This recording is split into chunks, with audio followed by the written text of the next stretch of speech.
Okay, welcome everyone to our 186th Reading Online Sports Economics Seminar. We're very pleased with our last seminar before Christmas to welcome Andrei Smirnov, who's going to talk to us on his presentation on attacking at home, the coaches drive home advantage in football. Before Andrei kicks off, a few announcements. First of all, we're obviously taking a break now for Christmas. We're going to return on January the 10th with a talk by Rhys Murren, of Monash University. We've got a couple of weeks off, but also you'll have seen this in the reminder. As well as that, we've got a whole load of stuff lined up in terms of meeting in person in 2025. I wanted to flag up in particular the second Latin American Sports Economics Conference in Lima in Peru. That announcement's gone out this week. There was a link in the reminder for the call for papers. The deadline is in March for that, 1st of March, for the Latin American Sports Economics Conference. And while you're getting things ready for submissions, 15th of March will be the deadline for the European Sports Economics Association annual conference, which is going to be in August 27th, 29th in Innsbruck in Austria. There's a bunch of other conferences listed there, including the Math Sport Conference, which will be in June in Luxembourg. And as I've mentioned before, and I'll flag it up again, very soon we'll open up registration for Football Finance Analytics and Economic History Conference, which is going to be at Boundary Park Oldham Athletic, which is the football stadium behind me. So if you are interested in that, we're going to have Kieran Maguire of Price of Football fame. We're going to have, all being well, Avram Grant as well attending. So it should be a really interesting event. So do look out for that, and I will share with you registration information once that is up. The final thing to say, of course, is that we're delighted to be hosted for the Reading Online Sports Economics Seminars by the University of Reading and be sponsored by the Sports Economics Review. That's enough holding up, Andrei. Andrei, please do take away your talk on the home advantage in football. Yeah, okay. Thank you very much, James. So can you hear me well? Yeah? Yep. Okay. Yeah, so let's start. Attacking at home, do coaches think strategically in the presence of home advantage in football? I want to start with a quick introduction regarding game theory. So it actually aims to understand strategic decision making. There are like a bunch of agents, they interact with each other, they have their strategies, and we can actually like calculate the best responses and the Nash equilibrium strategies. And we can compare whether agents in real life play Nash equilibrium strategies or not. And a few results of this in sports. The first article by Palacios Huerta. So he actually demonstrated that players and goalkeepers exhibit strategies close to the Magnamax hypothesis during penalty kicks. So a player has two strategies: to kick to shot to the right of the goalkeeper or to the left. A goalkeeper has also two options: to dive to the left or to the right, and a right foot player has a little bit of an advantage to shot to the right corner of the goalkeeper. So it's like a non-symmetric pay of metrics, and we can actually observe that in real life players play according to Nash equilibrium strategies. Another similar study by Walker and Wooders, they observed that professional tennis players serve and return behaviors align with the Minimax strategies. And it's a very interesting bunch of articles, and actually so there is a learning direction effect. And players, it states that players adjust based on feedback, gravitating towards more successful strategies. So sports in this sense is kind of a nice setting, because players, coaches, referees, and managers interact with each other over and over again. And if we look at the data, we can see the result of this learning direction effect. So we can see whether the agents play the Nash equilibrium strategies or not. Or we can say that somehow they adjust their strategies towards the Nash equilibriums, to the Nash equilibrium ones or not. And so I want to connect this thing to the home advantage in sports. So a few phrases about home advantage sports. It's a very well documented thing. I want to focus on football, and here are the factors like crowd support, referee bias, and so referees may favor the home team due to crowd pressure, not only in terms of the polls, but also in terms of added time. Familiarity with the field also plays a role, territoriality, and travel fatigue.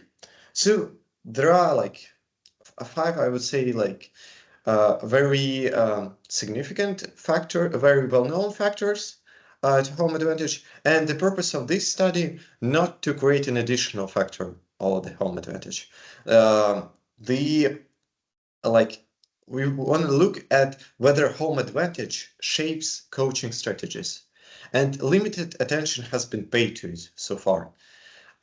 Because like home advantage is an external advantage, and well, our basic question is, do coaches adapt to it? And do coaches adapt to it in the sense that they choose more offensive pre-match strategies? So, like, why do they choose more offensive pre-match strategies intuitively? Because, well, there is a home advantage. So if you attack, you can perform better. And, well, if you like attack better, why don't you just to choose like why don't you just choose the more offensive strategy? So that is the purpose of this research. Like there are two articles about coach tactics regarding home versus away. The first one is not empirically derived from the real data. It's like it was a simulated game, and professional coaches, but not from top 5 leagues, just professional coaches played this game, and it seems that they choose more offensive strategies and show higher confidence in winning at home. Well, this result is kind of good because we also want to show that they choose more offensive strategies. But, well, it's not empirically derived from the real data, and these coaches aren't top-notch. And the second study, home teams position themselves higher up the field, suggesting a more aggressive approach. But, well, we don't actually know whether this position of a team is a result of a home advantage or a result of a more offensive coach strategy. And like despite these two articles, like generally this question remains open, and I want to shed light on this. So we want to investigate if coaches adapt pre-match strategies in response to home advantage. And I'm going to use a theoretical model to show that under several conditions, it is like kind of rational to implement a more offensive strategy at home games. And then I'll empirically test it. And the idea is that in the theoretical model, I won't find a precise Nash equilibrium based on numbers. Like, I don't know, ideally, you need to put, I don't know, three forwards in 80% of the cases and 2 forwards in 20% of the cases. No, it's just the idea that the level of attacking strategy should be more, and that's all in home games, yeah, relatively to away. And like, let's formulate a theoretical model. We want to cognize the decision-making process of coaches, and somehow they need to choose their level of attacking strategy. Then it should impact the number of shots and the expected goals for both teams. And the idea is that coaches maximize their expected goal difference here. And yeah, it's not the probability to win or the number of points. It's a somewhat limitation, but this kind of maximization problem is pretty much like intuitive, and I would say it's kind of similar, not in terms of method, but in terms of intuition. And here's a game, a one-shot game, home team and away team. So two coaches, they choose their level of attacking strategy, X1 and X2 respectively, like for home and away teams. And like they don't know each other X, and then we have these functions for the number of shots we generate as a team. And we can see that it's actually like A for the home team, B for the away team. And for the home team, it's a function of G1 and F1 functions. So G1 function, so it's a sum of the number of shots we generate from our level of attacking strategy and the number of shots generated from the opponent's level of attacking strategy. And the same holds for the away team. And what are these G and F functions? Exactly, what are the conditions for them? Let's delve into it a little. So G1 and G2 functions. It's just like the number of shots we generate as a team based on our attacking strategy, like from our attacks. And there are four conditions, and I try to make them very intuitive. I mean, let's look at them. The first one, if there is no attack, so if x1 or x2 equals 0, then no shots. Well, it's kind of intuitive.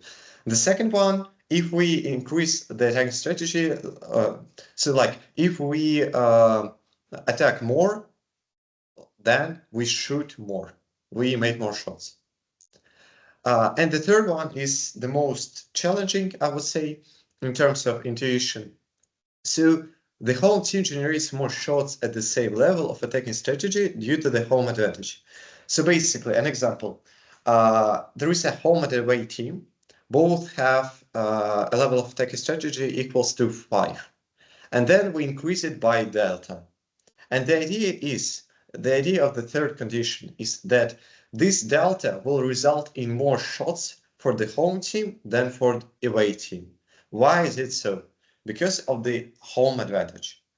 Home advantage, it's not just a constant bonus for the whole game. It depends on how much you attack. Because like crowd support, territoriality, and also referee bias. Like referees whistle the falls in favor of home teams. And if a home team like is located more in the attacking third, then there are more falls, and in comparison with the away team, yeah, and then more shots, like more shots are made. So it's a kind of, I would say, intuitive condition. And the fourth is just a consequence of first and third. Yeah. And yeah, so these are the conditions. And then F functions. It's just the number of shots we generate as a team as a result of counter attacks. So I don't know, like if our opponent is increases his attacking strategy, then we can generate more shots from counterattacks. Yeah, so that is the idea. And again, these are similar conditions to the previous slide, the same logic, the same intuition. And now I want to like go to the next additional conditions. I hope it doesn't look scary, because again, the intuition under these conditions is, I would say, nice. So the ninth to 11th are for the home team.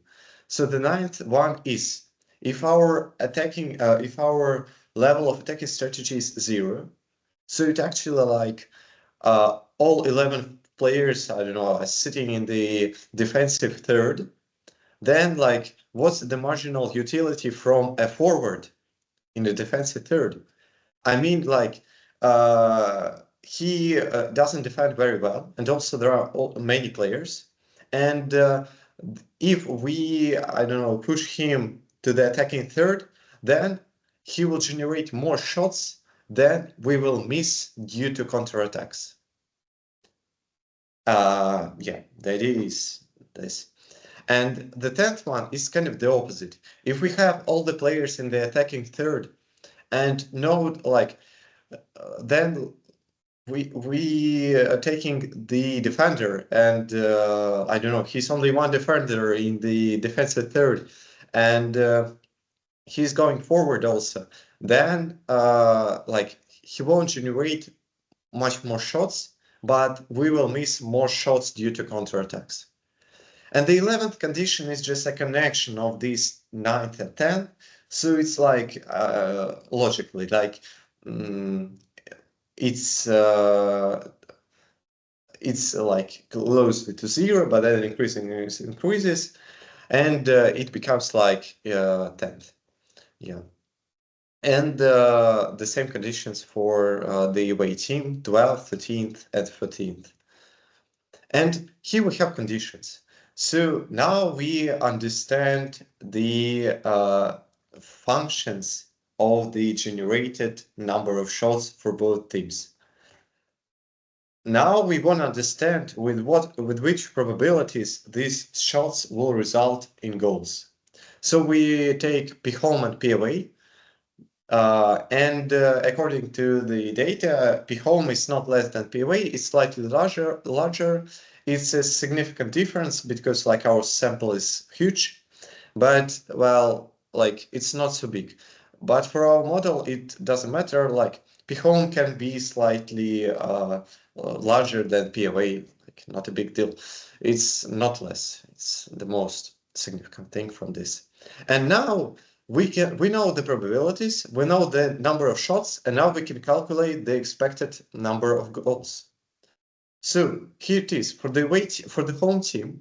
Expected number of goals equals to the P home times number of our shots, or number of home team shots, minus the expected goals of the away team, minus P away times B. And we maximize it with respect to x1. We get something. Then we also maximize it for the away team, their function. We get something. And then here is the Nash equilibrium. So in the Nash equilibrium, again, we care only about relativeness between x1 star and x2 star. And it's from condition 3 and 7, it follows that x1 star is larger than x2 star. So home team chooses a more attacking strategy in equilibrium under these conditions. And with this x1 star more than x2 stars and all the previous conditions, the expected number of goals for the home team is larger than for the away team, And it also like what we can observe. Home advantage, not in terms of only like the number of shots, but also in terms of goals. Home teams generally score more goals. Yeah. And here is the theoretical model. And well, here I just want to show you that, well, it's like we can say that, yeah, it's kind of rational to adjust your strategy towards a more attacking one in home games. And now we want to test it empirically. How are we going to do that? Two models. The first one is not so interesting. The first one is just like, we want to look at the differences in squad formations, like the number of forwards, midfielders, and defenders, and compare it for home and away teams. Yeah, it's not a big deal. The second model is more interesting from my perspective. Like we want to look at like short-term model first. Players who scored in the previous match are more likely to start at home games. So basically, if you score a goal, it's a proxy of your nice attacking form. And if in home games you're choosing a more attacking strategy, you possibly want to rely on these players who you think are better in attacking, who are with a better attacking form. So these are the players who scored in the previous match. Or it's a short run thing, or in a long run, or just players who scored more goals throughout the season. So we're going to test both, like short run and long run. But firstly, let's start with the first model, the simplest one. It's just like, yeah, it's very easy. But firstly, like, let's look at the data set. It's just like top 5 European leagues and Russian Premier League, 6 seasons. So a pretty much nice data set. And here is here are the results. Forwards, midfielders, defenders. And we're interested in the first row, home match effect. I don't want to focus on these 3 control variables. I want to focus on them later in another regression. But here, home match effect, we can see that on average, in 3.5% of cases, there is an additional forward in comparison with the away matches. Well, like, I would, yeah, it's significant, but I would say it's a small effect. It's not so good. Because like once in 30 matches, it's not very interesting. I mean, and why it can be so? Well, it's just like it's my discussion part, I would say. It's not the truth. So training with a different formation is probably a difficult thing.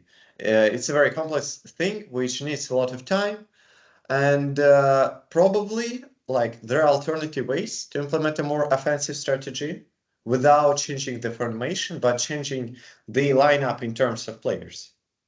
So let's consider such a possible alternative. So choosing players who scored in the previous match is a short run model. And here I want to consider a nearest neighbor matching technique. I want to compare treatment and control groups, so home match and away match. And let's balance these characteristics. Let's balance observed characteristics across these 2 groups. And the observed characteristics, like control variables, are the following, like match, kick, and player characteristics. And again, like here, one observation is a goal. So we're looking at one observation, it's a goal scored in the previous match, and like in the current match, yeah, like in the current match. And we are looking at the next match, and we compare the likelihood of appearance in the starting lineup for the next match, if it's a home one versus if it's an away one. So what are the characteristics we balance?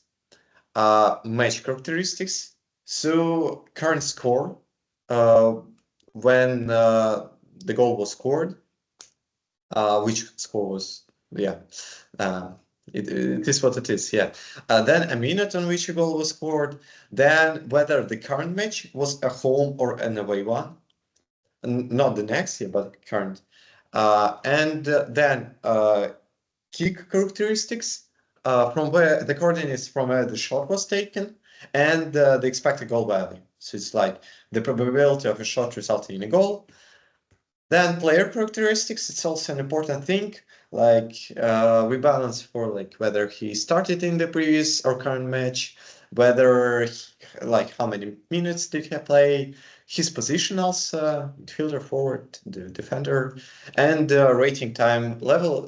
It's just sorry for this name for the variable. It's the ELO rating of the player's club. Yeah, and here is the balance plot, love plot. It's not my name, it's a real name. Here we can see like, what is it actually?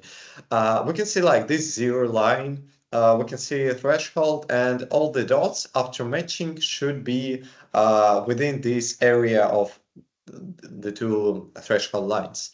So we can see that after matching, like green crosses are nearly zero. It's a very nice matching. And the main difference between these two samples was caused by the home and away, by the current match, whether it was a home or away one. Because in 80% of the cases, after a home match, there is an away one. And like home away, but not also. In 20% of the cases, after home match, there is a home one. And that is why we can control for this variable, and we can get a very balanced thing. Yeah, thanks to the schedules of football matches. So we have a balanced plot, everything is fine. Now we can just run a simple difference. And here are the results. So the result is the following. If a player scores a goal in a match, then he will more likely to appear in the next match if it's a home one by 3%. Yeah, appear in the home match. I mean, in the starting lineup. Yeah. And so here are three data sets actually. Yeah, you can see full, Sutva, and one goal in a match. So full data set is a full data set. Wow. Sutva is a stable unit treatment value assumption.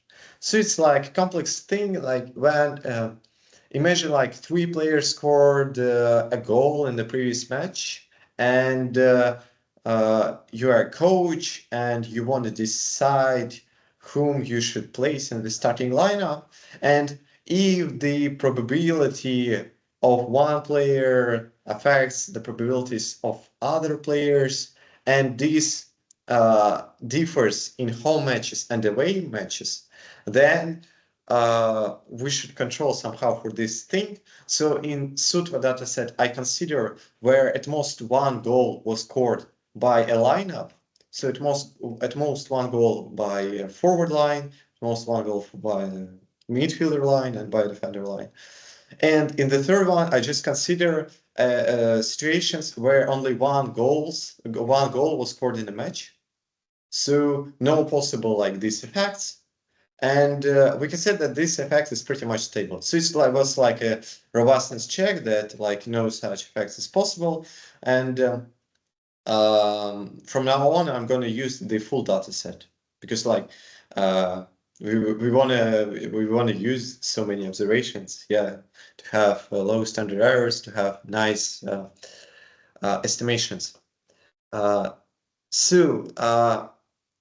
Like, yeah, we have this effect, but also the home effect should be more pronounced for forwards and midfielders, and it should be ideally be zero for defenders. Why is not zero, but like nearly zero? Yeah. Why is it so? Because like imagine you're just a chill defender guy who scored a goal in the previous match, and the next match is a home match, and a coach like wants to implement a more offensive strategy. Will he rely on you? Probably not, because like you are a defender, you are not a part of this offensive strategy, like in most of the cases. So probably whether you scored a goal as a defender shouldn't affect the appearance in home games in comparison to away games. But this effect should be more pronounced for forwards and midfielders. And so it is what it is. Three subsets. I consider here three subsets for defenders, midfielders, and forwards. And we can see that this effect is 4 to 5% for midfielders and forwards, and it's 0 for defenders. And so here, like, the more interesting result, yeah, not 3%, but here it's like 5%. Yeah, and it's a short run effect. And here the results of the first model. Oh, sorry, here are the results of the first part of the second model. And now let's consider the second model. Here, one observation is a match, because here we're looking at the whether like players with a higher season goal count are more likely to be included in the starting lineup for home games. And it's just a two-way fixed effects regression. And in the next slide, I will show you the definitions of these variables. So we're interested in goals per match. So it's the number of goals scored by the starting lineup in the current season. So like, I want to give you an example. Imagine it's a 10th match and there are 11 players. So how to calculate this variable? You are taking these 11 players, which are included in the starting lineup. You taking all the goals they scored for the first 9 matches, like throughout the season. Yeah, you sum them up, and then you divide it by 9. So it's like goals per match per this squad, per this starting lineup. And like, yeah, it's geometric. Like, I mean, I don't know, like, but it's kind of intuitive. And like, then our binary variable of interest, obviously. Then a few more controls. Home minus away cumulative. So imagine we had like 5 home matches, 3 away matches. The difference is 2. It can be potentially a confounder. That's why I'm including this variable. But it won't affect the results. But yeah, I want to include it like to show that it won't affect it. So then goals scored by the club in the last match. So have you remembered the short run effect we found in the previous, like in one of the 5 minutes ago? So it's a way to control for it, because now we want to see the long run effect, not just the shade of the short run effect. This is why we control for the number of goals scored by the club in the last match. And rating difference is just like rating difference between our club and the opponent's club. And the number of forwards and midfielders in the lineup, respectively, like in this formation. And yeah, fixed effects at the club season level. So here are the regression results for goals per match. And you can see for first 4 specifications, the result for the whole match, like first row, is pretty much stable. Yeah, after we including at least a few controls. And it equals to 0.045. And it seems that like 5% more goals scored by the home starting lineup than by the away starting lineup. Yeah. And yeah, you can see here also the fifth specification. It's like, and you can see also that the number of observations is 7,000. So here I considered only matches where zero goals were scored in the previous one. Why do I do so? Because like it's a robust check to control or to check whether goals scored in the previous match, it's a short run effect, doesn't affect the long run. And we can see that, yeah, like this coefficient is pretty much the same, like nearly 0.04. Yeah, and again, we want to check this result for midfielders, defenders, and forwards. And let's do it. And here are forwards, midfielders, second column, and third column is for defenders. And the whole match effect, you can see that it's significant only for forwards and midfielders, not for defenders. And yeah, so it's again goes in line with our overall logic that it shouldn't affect defenders, it should affect only forwards and midfielders. Yeah, and so that's all. So let's go to the conclusion. So the main goal, like overall, to sum up, the goal of this research is to provide a new perspective on the home advantage in football, and not just to not to add an additional factor of a home advantage, but to see whether home advantage shapes decision making and whether it is somewhat rational. And through theoretical model, I showed that, yeah, plausibly, it is rational for coaches to adjust their strategies towards more offensive ones. And then I empirically tested that differences in squad formation exist, but they're small, and probably because like it's very complex, you need so much time to train for different formations. And then second empirical model, like the first part is a short run part. Like if you scored a goal in the previous match, you're 5% more likely to be included starting lineup for the next match, if it's a home one. And this effect is, yeah. And the long run, like just generally, if you score more goals, you're more likely to appear in the starting lineup for home games. And these effects are pronounced for midfielders and forwards. And overall, like this like second empirical model, and also like partly the first one, suggests that coaches implement a more attacking strategy, a more attacking game at home. Yeah. So that's all. Thank you for your attention.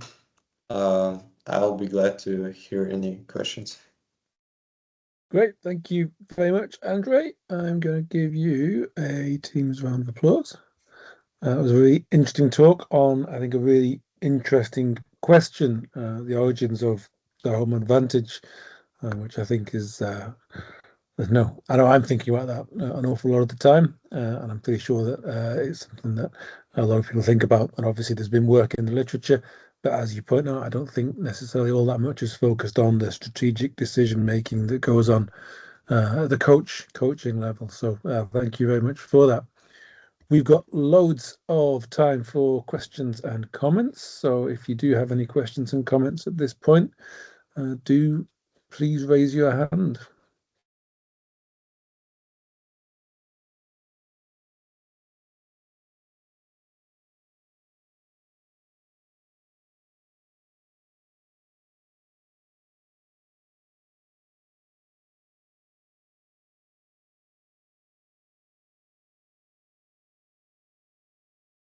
Well, it's a slow start from the audience. So let me just, I guess, ask you to clarify in my mind. Obviously, you've looked at the likelihood that you're selected if you're an attacking player and you scored in your last game, and the next game is a home game. Are you looking at that also if the next game is an away game as well? Yeah, like I mean, I compare situations where the next game is a home one and where the next game is an away one. So, for example, if the effect is 5%, then like in 85% of the cases, you will appear in the starting lineup if the next game is a home one, and in 80% of the cases, if the next one is an away one. Yeah. Okay, that's interesting. And then longer term, the idea is that your coaches are making more attack-minded decisions because they're selecting players with a better goal-scoring record in home Yeah, matches. Is that that'll be the idea? yeah. And also, yeah, to separate the short run and long run effects by various ways. Yeah. Mm. Do you have access to the formation data, the number of attacking players and midfield players and defensive players that teams field? Yeah, like that's what I did in the first model of like analyzing the formation difference. The number of forwards, midfielders, and defenders.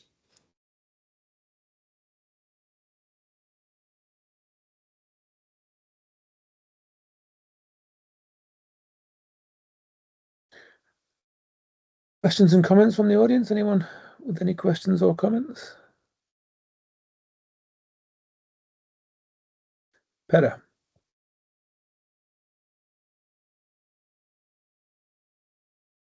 Hi, Andrei. Hi. Hi, James. Hey. So let's come in with a question here. So two questions actually. So interesting that you're really interesting work, and I come from more from the business management side, more on the economic side, but I find the idea of coaches' influence really interesting in this type of work. I was going to ask two questions related to that. So one was, did you consider any of the coaches' characteristics at all? Where they come from, which nationality they have? Was there any kind of data like that could be available to you that could be of interest here? And also, did you find any differences across the different leagues that you looked at? I think you looked at 6 different leagues. Are there any differences there that could be interesting to look at, like if the attacking style is more represented, for example, in certain leagues than other ones? Thank you for your question. So, actually, like you're talking about like heterogeneity of the effect. So, I didn't delve much into it because it was, I would say, out of the scope of the overall like intuition. But yeah, I think it's interesting to see the difference in the effects for like various leagues. Yeah, I don't have information about the coach's nationality. And also like I can check the effect for like various clubs in terms of rating, like for weak clubs for versus the effect for strong clubs. Yeah, but I would say it's yeah,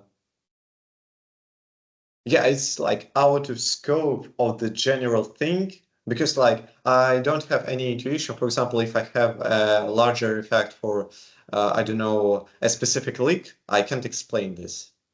But yeah, I can definitely check and see whether there are some different patterns, interesting patterns here. Thank you. Thanks. Yeah, because I appreciate that it might be out of scope for your paper, and that's absolutely fine. I was more thinking more of out of general interest, and yeah, that there, you know, whether you observed any different sort of playing styles, you know, for example, like, you know, there's some at least myths out there that would say that, you know, the Italians play more defensively and there's more perhaps an attacking style of play in the English Premier League and so. But yeah, it's more out of a. I appreciate that it might be out of scope of this paper, obviously. Yeah, but I think yeah, it's more like it's a kind of application for various leagues, and yeah, initially I made this research as some more general interest one. Yeah, that's why I haven't delved into these things. But yeah, probably like still like I can check whether there is something interesting and just put it in somewhere like and just to mention it because like it's an interesting fact. Yeah, thank you. Thanks, Peter. I mean, I think what you're doing is a really interesting piece of work, Andrei. I mean, I liked your theoretical model at the start, actually, because you know I think that's a really interesting aspect of this. You know, the fact that you know it's strategic. You know, and if you're a coach and you're setting up for a home game versus setting up for an away game, you know, do you do it differently? Versus do you simply set up that way given the quality difference? You know, I mean, what I'm thinking at here is, you know, you're facing. I'd normally say you're facing Man City and you're a really bad team in the Premier League, but obviously at the moment all the bad teams are beating Man City as well as the good teams. But there's a really big quality difference. You'll set up as a counter-attacking team at home and away, right? You know, it almost doesn't really matter whether you're what the venue of the match is. It's more a function of the team quality difference. Do you think? Like, is this effect more pronounced for like large differences in rating between That's what I clubs? guess. That's what I'm thinking. You know, is there's some kind of there's obviously some kind of this is how home teams set up versus this is how away teams set up. But equally, if there is a big quality difference, as there often is in the Premier League, in my experience, more than other divisions, and it'll be the same in other top leagues, I guess. You know, and Paris Saint-Germain plays other teams away from home. they'll probably play like the home team, and the home team will play on the counter attack. So I wonder if it is to what extent a function of the quality difference is there as much as a function of the venue of the game. Well, like right now, I have the results. Yeah, you can see the demonstration that you can see like here I put the reading difference in the regression as a control, and like in this regression, it says that like if our team is much stronger than the opposite one, we include like less offensive player, like players who are not so strong in terms of attack. Okay. So strength of player, as in how good they are relative to how attacking they are. Is that what you're saying here? Yeah, like I'm saying, like from the intuition, it seems like that they just don't wanna spend like their resources, so they put strong players on the bench for like next games. Okay, so this is a building a weakened side kind Yeah. of argument, right? Yeah, yeah. Yeah, that's really interesting as well. I mean, I think I think just what's nice is obviously you've not gone back as far as your original theoretical model. I mean, your G and your F functions I think are a really nice way of thinking about this actually, because I know that when I'm watching my team play, and I often end up talking about my team, they are a team that on paper is stronger than most teams in the division, and so the fans would like the team to be more attacking. But obviously, the more attacking you are, the more you run the risk of teams counter-attacking against you. And so those are really nice. That's a really nice way of setting up the model. And I don't know whether you thought about whether you could estimate those G and those F functions. Do you think it's possible to do that? Yeah, like I haven't come up with a way to do it because like actually how can you estimate the level of attacking strategy? Because like it's yeah, it's difficult. Well, yeah, exactly. Because obviously, a team will set up with a formation and a set of instructions, about how they're going to play. Your defensive players have got the ball. What are they going to do with it? Are they going to play it into the middle, short passing, or are they going to go with a more direct, longer pass?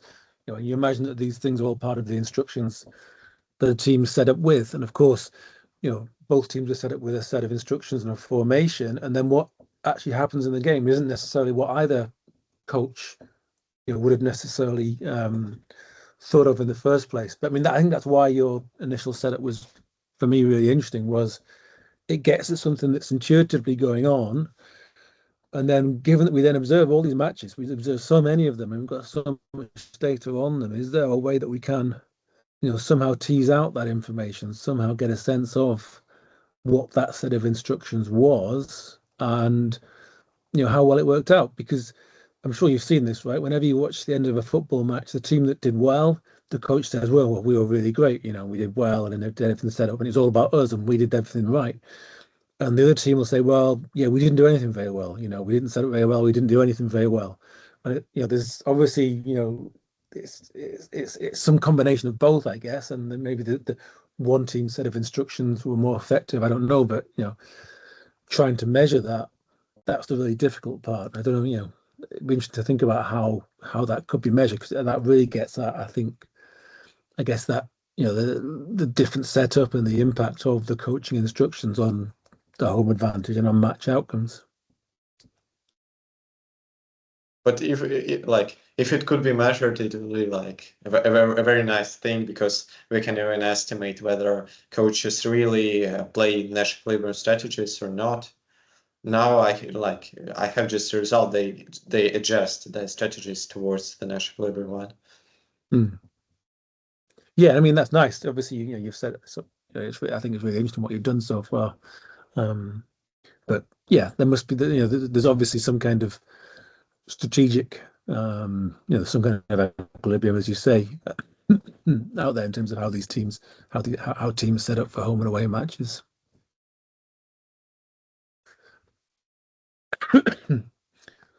More questions and comments.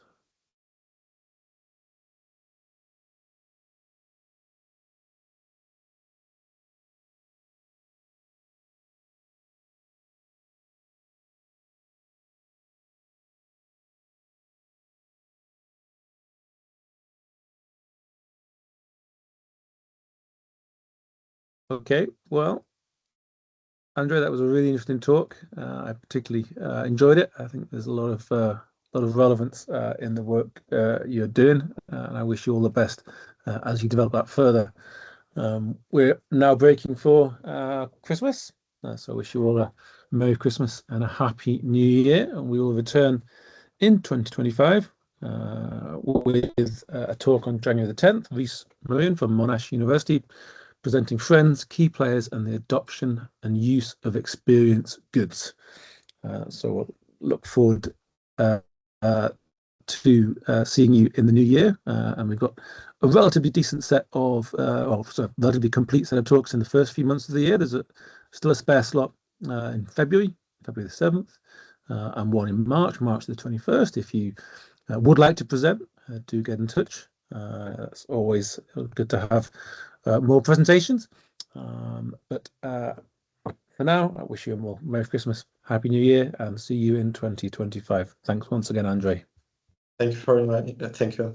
Bye. Cheers. Bye-bye.